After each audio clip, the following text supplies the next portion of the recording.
నమస్తే, welcome to our channel SR9 TV Telugu. మన channel మొదటగా చూస్తున్నవారు సబ్స్క్రైబ్ చేయండి, లైక్ చేయండి, షేర్ చేయండి, కామెంట్ చేయండి. ప్లీజ్ సపోర్ట్ మీ. తిరుపతి లడ్డూ ప్రసాద వ్యవహారం తిరిగి తెలుగుదేశానికి చుట్టుకుంటున్నట్టుగా కనిపిస్తుంది. స్పష్టంగా ఎవరికి ఇబ్బంది కలిగిస్తుంది? ఎవరైతే ఈ లడ్డూలో జంతువులతో కూడినటువంటి కొవ్వుతో కూడినటువంటి కల్తీ నెయ్యిని ఉపయోగించి లడ్డూలను తయారు చేసి స్వామివారికి నైవేద్యం సమర్పించారని ఎవరైతే ప్రకటించారో వారికే ఇప్పుడు ఇది ప్రమాదంగా కనిపిస్తుంది, వారికే డ్యామేజ్ చేసేటట్టుగా కనిపిస్తుంది. ఎందుకంటే చంద్రబాబు నాయుడు గారు ప్రకటన చేశారు, ఇది లడ్డు కల్తీ నెయ్యిని ఉపయోగించి తయారు చేసి స్వామివారికి నైవేద్యం సమర్పించారని. ఇది ఎంత అలజడిని సృష్టించింది? స్వామివారి భక్తులందరిలోనూ ఒక మనోవేదన, బాధను కలిగించింది. అదే సమయంలో ఎవరికి నష్టం కలుగుతుందంటే వైఎస్ఆర్సీపీ పార్టీకి, వారి వల్లే జరిగిందన్నారు. అందువల్ల ఏం చేశారు, వైఎస్ఆర్సీపీ పార్టీ ఎంపీ వైవి సుబ్బారెడ్డి గారు సుప్రీంకోర్టులో వేసేశారు. ఈ కల్తీ లడ్డును ప్రసాద వ్యవహారంలో సిబిఐతో ఎంక్వైరీ చేయించమని కోర్టులో కేసేశారు.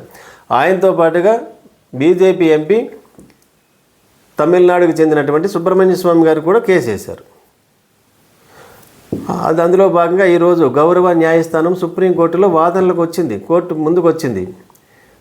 గౌరవ న్యాయమూర్తులు వాదనలు వినిపిస్తున్నప్పుడు గౌరవ న్యాయమూర్తులు ప్రభుత్వ లాయరును అడిగిన ప్రశ్నలు ఆశ్చర్యాన్ని, ఆనందాన్ని కలిగించినాయి. భక్తుల యొక్క మనోభావాలు ఎలా ఉన్నాయో, భక్తులకు ఎటువంటి అనుమానాలు ఉన్నాయో, ఎటువంటి సందేహాలు ఉన్నాయో, ఎటువంటి ప్రశ్నలు అడగాలనుకున్నారో భక్తులంతా అటువంటి ప్రశ్నలను, అటువంటి భావాలను గౌరవ న్యాయమూర్తులు ప్రభుత్వ న్యాయవాదిని అడిగినటువంటి ప్రశ్నలు అవి. ఈ ప్రశ్నలు అడుగుతుంటే ఏమనిపిస్తుందంటే భక్తులందరికీ ఎటువంటి భావం కలిగిందంటే సాక్షాత్తు తిరుమలలో కొలువున్నటువంటి ఆ వెంకటేశ్వర స్వామి వారే ఆ గౌరవ న్యాయమూర్తుల చేత ఇటువంటి ప్రశ్నలను ఈ ప్రభుత్వ లాయర్ను అడిగించారనే భావము, నమ్మకం కలిగింది ఈరోజు. అంటే స్వామివారు ఉన్నారనే నమ్మకం, విశ్వాసం కలిగింది. న్యాయస్థానం మీద అపారమైనటువంటి గౌరవం భక్తుల్లో కలిగింది. ఎటువంటి ప్రశ్నలు వేశారు గౌరవ న్యాయమూర్తులు? ఒకరి తర్వాత ఒకరు ప్రశ్నలు అడుగుతుంటే ప్రభుత్వ లాయర్ సిద్ధార్థ లోద్ర గారు, అంత పెద్ద లాయరు కూడా సరైన సమాధానాన్ని చెప్పలేక తడబాటుకు లోనయ్యారు. ఆయన ఒక ప్రభుత్వంలో ఉన్నటువంటి అధికార స్థానంలో ఉన్నటువంటి అత్యున్నతమైనటువంటి స్థానంలో ఉన్నటువంటి ఒక వ్యక్తి స్వామివారి గురించి ఇటువంటి ప్రకటన చేసేటప్పుడు చేయవచ్చా అని అడిగితే ఆయన దగ్గర సమాధానం లేదు. ఇది కల్తీ ఎప్పుడు జరిగిందని భావిస్తున్నారు? ఎప్పుడు జరిగిందని భావించారు? ఎప్పుడు రిపోర్ట్లు వచ్చినాయి? ఆ రిపోర్ట్లో ఇది జంతువులకు సంబంధించినటువంటి కొవ్వుతో తయారు చేసినటువంటి నెయ్యిని తయారు చేశారని రిపోర్ట్లు వచ్చినాయా? ఆ రిపోర్ట్లు ఆ విధంగా ఉన్నదా? సెకండ్ ఒపీనియన్ని ఎందుకు తీసుకోలేదు? అటువంటి ప్రశ్నలన్నీ అడిగినప్పుడు ప్రభుత్వ లాయర్ దగ్గర సరైన సమాధానాలు లేవు. సెకండ్ ఒపీనియన్ ఎందుకు తీసుకోలేదు? ఒక ముఖ్యమంత్రి, ప్రభుత్వ అధినేతగా ఉన్నటువంటి ఒక ముఖ్యమంత్రి అటువంటి ప్రకటన చేసిన తర్వాత సిట్టిని ఎప్పుడు వేశారు? ప్రకటన చేసిన తర్వాత సిట్టు వేయవచ్చా అని అడిగితే, గౌరవ న్యాయమూర్తులు అడిగితే ప్రభుత్వ లాయర్ దగ్గర సమాధానం లేదు. ముఖ్యమంత్రి ప్రకటన చేసిన తర్వాత తన కింద పనిచేసేటువంటి అధికారులను సిట్టుగా వేసి విచారణ చేయమని ఆదేశిస్తే ఎటువంటి రిపోర్ట్ వస్తుంది? అందరికీ తెలుసు. అలా చేయవచ్చా అని ప్రశ్నిస్తే న్యాయవాది గారి దగ్గర సమాధానం లేదు. అంటే స్వామివారి గురించి రాజకీయాల్లో మధ్యలోకి తీసుకొని వచ్చి ఇటువంటి ప్రకటన చేయవచ్చా అన్న సమాధానం లేదు. ఇటువంటి ప్రశ్నలు దేశ అత్యున్నత న్యాయస్థానంలో గౌరవ న్యాయమూర్తులు ఈ ప్రశ్నలు అడుగుతుంటే నిజంగా స్వామివారి భక్తుల్లో ఒక విధమైనటువంటి ఆనందం పొంగిపోయింది. ఈ రోజు వరకు ఉన్నటువంటి అనుమానాలన్నీ పటాపంచలు అయిపోయినాయి. స్వామివారికి సమర్పించినటువంటి లడ్డూ ప్రసాదంలో ఎటువంటి కల్తీ జరగలేదని ఒక నిర్ధారణకు వచ్చినట్టుగానే మనకు కనిపిస్తుంది.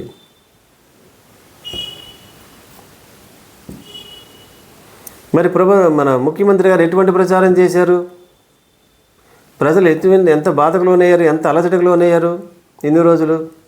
అయ్యో, మా స్వామికి అటువంటి ప్రసాదంతో, కల్తీ నెయ్యితో తయారు చేసిన ప్రసాదం నైవేద్యంగా సమర్పించారు, ఆయన అపవిత్రం అయిపోయారన్న భావం లోనయ్యారు.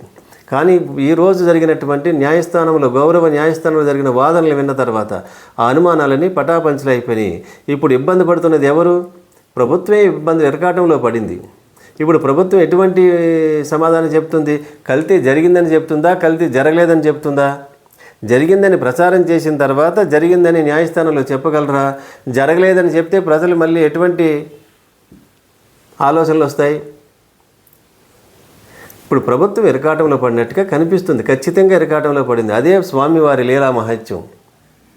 స్వామివారి మీద గొప్ప నమ్మకం ఉంటుంది. స్వామివారిని ఎవరైనా డ్యామేజ్ చేస్తే, ఇబ్బంది పెడితే, హాని చేయాలని చేస్తే స్వామి చూస్తూ ఊరుకోరు, ఖచ్చితంగా పనిష్మెంట్ ఉంటుంది అని. అదే ఈరోజు గౌరవ న్యాయస్థానంలో వాదనలు బట్టి తెలుస్తుంది. అధికార పక్షము ప్రతిపక్షాలు ఉంటాయి, రెండు రాజకీయాలు చేస్తూ ఉంటాయి. కానీ ఏం చేయాలి? రాజకీయపరమైనటువంటి విమర్శలు మాత్రమే చేసుకోవాలి. మీరు చేసేటువంటి పనులు మంచి పనులను మీరు చెప్పుకోండి. అంతకుముందు చేసినటువంటి ప్రభుత్వం ఏదైనా తప్పు చేస్తే ఆ తప్పులను ప్రజలకు చెప్పుకునే ప్రయత్నం చేయండి. అది అందరూ హర్షిస్తారు. మీరు చెప్పుకునే దాన్ని బట్టి ఎవరు నమ్మితే, ప్రజలు నమ్మితే మీకు ఓట్లు వేసి అధికారం మళ్ళీ కట్టబెడతారు. కాకపోతే ఆ ప్రతిపక్షంలో తీసుకొచ్చి కూర్చోబెడతారు. కానీ స్వామివారిని మీ రాజకీయాలకు మధ్య తీసుకురావడమే బాధాకరము. ఇదే ప్రజల్లో భక్తుల్లో ఉన్నటువంటి బాధ. రాజకీయాల్లోకి స్వామివారిని తీసుకురావద్దు.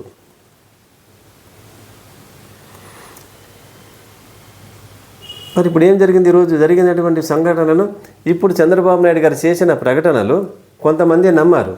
ఆ నమ్మిన భక్తులందరూ కూడా ఇప్పుడు సుప్రీంకోర్టులో వాదనలు విన్న తర్వాత మీ అనుమానాలు అబద్ధాలు అసత్యాలని నమ్ముతున్నారా, లేక ఇంకా స్వామివారికి కల్తీ నెయ్యితో తయారు చేసిన లడ్డూ ప్రసాదాలనే సమర్పించారని మీరు విశ్వసిస్తున్నారా? అలా విశ్వసిస్తే మిమ్మల్ని ఆ దేవదేవుడే కరుణించాలి.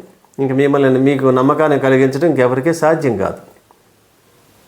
గౌరవ న్యాయస్థానంలో జరిగిన వాదనలు విన్న తర్వాత స్వామివారికి నైవేద్యంలో కల్తీ ప్రసాదము తయారు చేయలేదు అనే విశ్వాసం మీకు కలిగితే మంచిది. కలగకపోతే ఇంకా ఆ దేవదేవుడే మిమ్మల్ని కరుణించాలి. ఇప్పుడు ప్రభుత్వం కల్తీ జరిగిన నెయ్యితో తయారు చేసామని చెబుతుందా, చెప్పదా? చూద్దాం. మళ్ళీ 3వ తారీఖుని వాదనలు ముందుకు వస్తున్నాయి. సుప్రీంకోర్టు మళ్ళీ గౌరవ న్యాయస్థానం వారు వాదనలు వింటా ఉన్నారు. కాబట్టి అప్పుడు ఏం చెప్తారో ప్రభుత్వం లాయరు విందాం.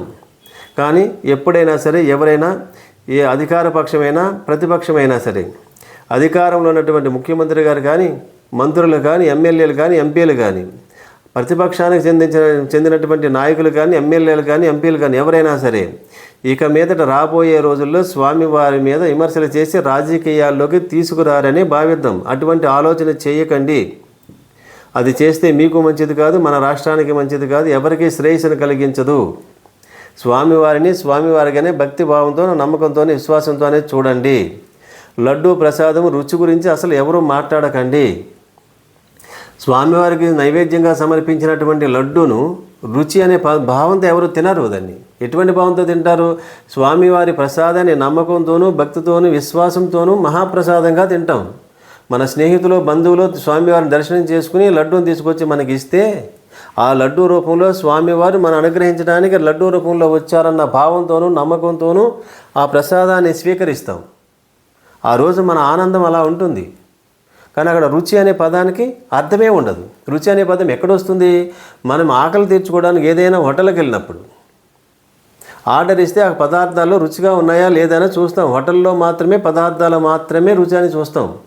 స్వామివారి ప్రసాదాన్ని రుచి అనే భావమే రాదు మనకి. రుచి అనేది ఆలోచన చెయ్యం. ఆ లడ్డూలో ఉన్నటువంటి ప్రత్యేకత అంటే ఎక్కడ తిన్నా అటువంటి ప్రసాదం దొరకదని, ప్రపంచంలో ఎక్కడ అటువంటి ప్రసాదం ఉండదు. అంత అద్భుతమైనటువంటి ప్రసాదం స్వామివారికి సమర్పించడం, అది స్వామివారి లీలా మహత్యం అంటే. భక్తిభావంతోనే చూడండి, లడ్డూను లడ్డూగానే చూడండి, మహాప్రసాదంగా నైవేద్యంగా తినండి, చూడండి, అంతే. రుచి అనే పదం అక్కడ ఉపయోగించకండి ఎవరు కూడా. దయచేసి ఎవరు కూడా ఆ లడ్డు రుచిగా ఉందా, రుచిగా లేదనే ప్రధాన్ని ఉపయోగించకండి. అలాగే తిరుమలలో అన్నప్రసాదం పెడుతూ ఉంటారు కదా, అన్నప్రసాదం కూడా స్వామివారి నైవేద్యమే అది. అందుచేత అక్కడ పెట్టే పదార్థాలు మీరు ఎంత తినగలుగుతారో అంత మాత్రమే ఆకుల్లో వడ్డించేటప్పుడు చెప్పండి.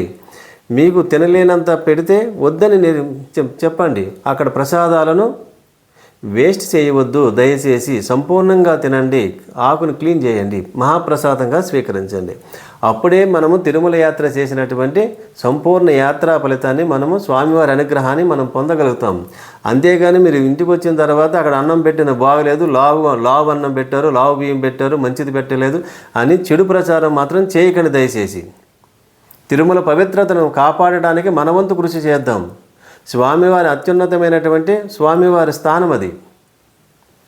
ఆ స్వామివారిని ఎట్టి పరిస్థితుల్లోనూ కొండ మీద తిరుమల కొండపైన జరిగే వ్యవహారాలను అసత్య ప్రచారం ఎట్టి పరిస్థితుల్లోనూ చేయవద్దని భక్తులందరికీ మనవి చేస్తూ మరిన్ని వార్తా విశ్లేషణలతో SR9 TV తెలుగు మన ఛానల్ సబ్స్క్రైబ్ చేయండి, లైక్ చేయండి, షేర్ చేయండి, కామెంట్ చేయండి. Please support me.